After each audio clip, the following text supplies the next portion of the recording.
Hey everybody, welcome to the channel. So today we want to introduce you to the newest member of our homestead, the Case 450C. So let's take a look at it. So this is a 4-cylinder diesel bulldozer, and what I liked about it was the roll cab and the sweeps that it has on it. And the other item is the undercarriage is in real good shape. So these sprockets are still flat on here. The rollers all look good, and so do the pins. So this undercarriage will last a long time, probably as long as I'm going to need it to. Going around the dozer, it's got a 6-way blade, and it's a little loose, but it's definitely good enough for my needs. And I do have one cylinder that's leaking, so we'll be fixing that. One of the things, we had that Cat D3 dozer, and there were no grease fittings on that, and that just kind of bothered me a little bit. I mean, obviously they're supposed to be sealed forever, but I like throwing grease in stuff. So these have grease fittings on all the places where I feel like they ought to anyway. This is about the same exact size as the Cat D3 that we had. The cutting edges are a little bit worn, and it's been flipped. The edge down here, even though it's in the ground, it looks the same as that, it's rounded. So probably due for a cutting edge. Again, the undercarriage looks good. What I was impressed by the most, this thing is straight, it has no dents in it, and looks pretty solid. Has a nice screen just like the D3 did. Of course, this is the open operator station versus the Cat D3 that we had was a cab. Let's climb up and take a look at the controls, and then we'll start this beast up. Okay, so moving through the controls, this is the emergency brake, and it does not work. So that's not a big deal to me. The emergency brake on for me will be putting the blade down. We had a Case 1150 was the first dozer that I ever drove, and this operates the exact same way. And I liked that dozer. It was real easy to control, and it had no brakes, but it was so easy to drive with the joysticks here that, like I said, I never felt like I really needed them. This one does have brakes, and I definitely appreciate them being there though. So the way this operates, so this is just a little safety, but take it down. And so if you put it in forward, there would be neutral, and then if you move it to the back, it's reverse. But then you got your left track and the right track, and you've got forward is high speed, and then the middle is neutral, and then if you pull it to the back, it's low speed. So if you wanted to turn to the left, your left track, if it's turning slower than the right track, you now power through a turn to the right. And it takes just a little bit of playing with, but it's actually very easy to operate. So we've got 4 pedals down here, and what we've got is, this is a left track brake, and if you push it down some, it'll clutch it into neutral, and then if you push it further, it actually stops that track. And then this is the right track, same thing, clutch and brake. And then this is both of them and brake. So this will lock both the tracks. And then finally, we've got an accelerator pedal. And like Bill had a big D8 dozer, and it had a decelerator pedal where if you pushed it, it would actually take it from whatever throttle setting you had down to idle. This is just the opposite. With no pressure on that, it'll go to whatever this throttle is set at, which just stays above idle. And then when you want to rev it up, you just push the throttle down. It makes it a lot more intuitive to people that grew up driving cars. So I like the way these cases run and operate, and this one operates really well. So I think we're going to like it. Your blade controls are right here, which would be raise and lower. And then to angle it is here, which would angle it that way, angle it to the right, and then your tilt is here. And then under here, under the dash, since this is an open operator station, is all your gauges and your switch for your key. So the engine hours, it's got 2,604 showing, but this gauge does not work. So I honestly don't know how many hours this has got on it, but like I said, it doesn't look like it's too abused. Okay, well, let's give this bad boy a start. So to start it, we're going to turn the key on. Then we're going to put Our lever's in neutral.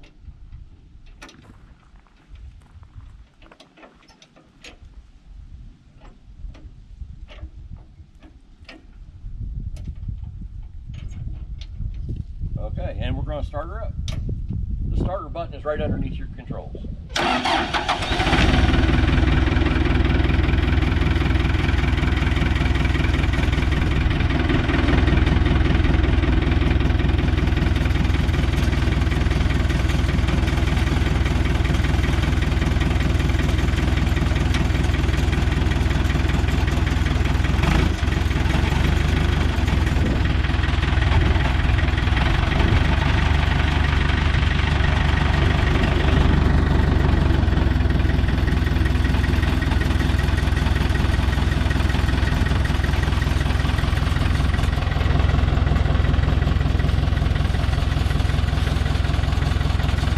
So we'll let it warm up a little bit. While it's warming up, let's go take a look and see this thing, if it's smoking or not.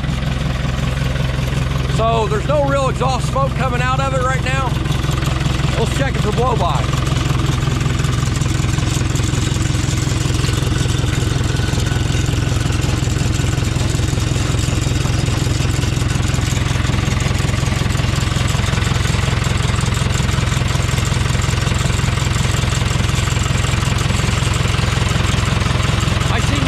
Coming out of that, so I don't see any blow-by at all. There's our 4-cylinder diesel engine.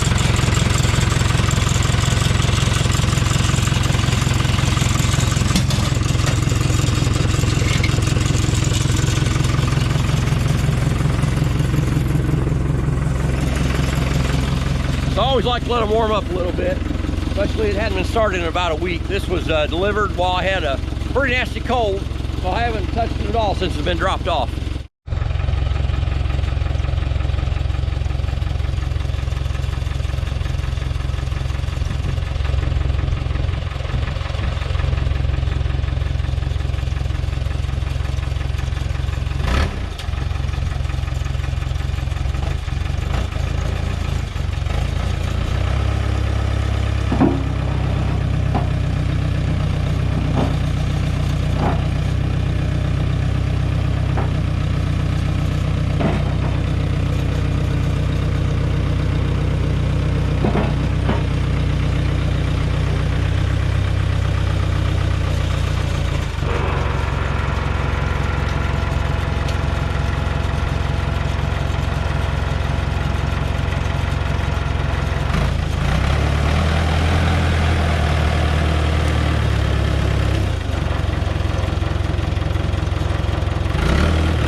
That's a great big old stump he's trying to push out.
gauges that are working are in the green.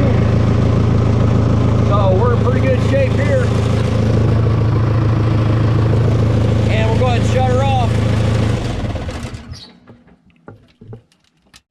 Okay, so that's the new dozer, and I'm just kind of playing around there. But the reason I went ahead and pushed out some of those trees, we're going to build an equipment barn, and this is going to be the corner of it. And so that tree, that other tree I pushed on, and those trees over there are going to be in the barn. So they were going to have to go. So I was just kind of playing around with it. But I'm going to take this in, get it cleaned up, get all the filters changed and all the fluids changed. And then we'll come out here and get this clearing squared up the way we want it to put our new barn up. But I'll tell you what, on a homestead, you just can't beat having a dozer. And what I really like about this one, the undercarriage is in good shape versus the cat I had that the undercarriage was not in good shape. It needed replaced. And if this dozer ever ends up needing an undercarriage replaced, I can actually do that myself. These bulldozers, a lot of people say they're basically considered farm dozers, and they're a little bit light for their size, but they're also super easy to work on. And that's a big bonus for people that do it yourself. So I'm loving my Case 450C, and I don't see this thing going anyplace anytime soon. All right, well, that's our video on our new addition to the homestead, the Case 450C. Hope you liked the video. If you did, drop a like, we'd appreciate it. And we definitely welcome you to subscribe to see more. Have a great day and be safe.